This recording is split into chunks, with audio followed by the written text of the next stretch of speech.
नशा उशा भी करते हैं? ना ना नशा उशा नहीं करते हैं? कोई नशा नहीं करते हैं? कोई सा नशा नहीं करते हैं? जी नहीं। नहीं करते हैं। लेते हैं आप अनाज लेते हैं, अगर आशीर्वाद देते हैं तो उनका कल्याण होगा? जी कल्याण होता है, तब लोग देता है। कल्याण होता है जी कि आप जोर जबरदस्ती भी करते हैं? जोर जबरदस्ती अपने गांव घर में इस प्रकार से ऊँट हाथी जरूर जाते हुए देखते होंगे। एक बाबा आते हैं और इस प्रकार से ऊँट और हाथी को आपके गांव में लेके जाते हैं। चलिए हम इस बाबा से जानने का प्रयास करूंगा कि बाबा कहां से आते हैं और ये ऊँट कहां से दूरी बना के आते हैं। और इस प्रकार से आप अपने घर आसपास में देखे होंगे कि एक ऊँट और हाथी लेके आते हैं। चलिए हम बाबा से जानने का प्रयास करूंगा। क्या नाम हुआ बाबा आपका?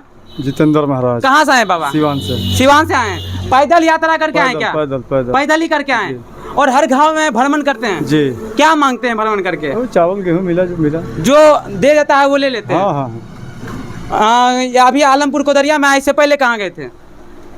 अभी थे आपको माधोपुर में। माधोपुर में थे जी। और ये पैदल यात्रा कर लेते हैं? जी। या पैर दुखता होगा तो उठ पे चढ़ जाते होंगे? ना तो पैदल। अनाज भी लेते हैं कि पैसे भी लेते हैं? वही गेहूँ चावल में मिलेगा दूसरा। जो खुशी से जो दे देता है? हाँ, हाँ। कि जबरदस्ती भी करते हैं? ना ना जबरदस्ती। आपने दोस्तों कभी ना कभी तो इस प्रकार से जरूर देखे होंगे कि आपके आसपास में आपके गांव में इस प्रकार से एक बाबा आते हैं अपने साथ ऊँट लेके, अपने साथ हाथी लेके, और ये बड़े बड़े दूर से आते हैं और पता नहीं इस प्रकार से दूर दूर से यात्रा करके आते हैं। कहाँ से भैया बाबा आए हैं? सिवान से। सिवान से आए? सिवान से पैदल आए? जी। उतना दूर से आए? जी। क्या होगा समाज को क्या फायदा होगा? फायदा क्या होगा, घूम रहे हैं। क्या बोले?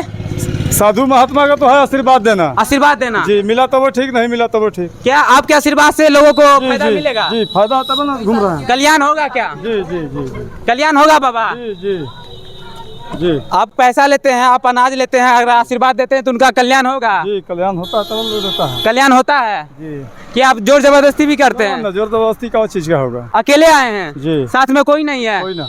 कोई ना? सब कोई गांव गया है। सब गांव गया है? आप अकेले आए हैं? जी। और ये ऊँट को भी क्या खिलाते हैं? भूसा चोकर। भूसा चोकर खिलाते हैं? जी।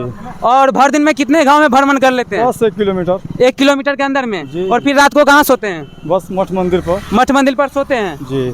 और दोस्तों आप अपने आसपास में इस प्रकार से जरूर देखे होंगे और ये आप बाबा को देखे तो सोचे इनसे हम बात करते हैं कि ये कहाँ से आते हैं और कहाँ जाते हैं और घर में जाके क्या क्या मांगते हैं। तो इन्होंने बोला जो हमें खुशी से मिल जाए, जो भी चावल दाल जो गेहूं में होता है वो मिल जाए, जो अनाज मिल जाए, और जो खुशी से जो पैसा दे देते हैं। और ये देखिए कि ऊँट पे ये लोग चार दाल जो देते हैं अपने ऊँट पे लाते हैं और देख सकते हैं कि रहने का जो व्यवस्था होता है वो भी ऊँट पे रख लेते हैं, खटिया उटिया जो है वो रख लेते हैं। भैया किसी प्रकार का नशा उशा भी करते हैं? ना। नशा उशा नहीं करते हैं? कोई नशा नहीं करते हैं? कोई सा नशा नहीं करते हैं? जी नहीं। नहीं करते हैं? जी नहीं। बाबा बोले हम कोई प्रकार का नशा नहीं करते हैं। बाकी बात आपका क्या विचार है कमेंट बॉक्स में जरूर दीजिएगा।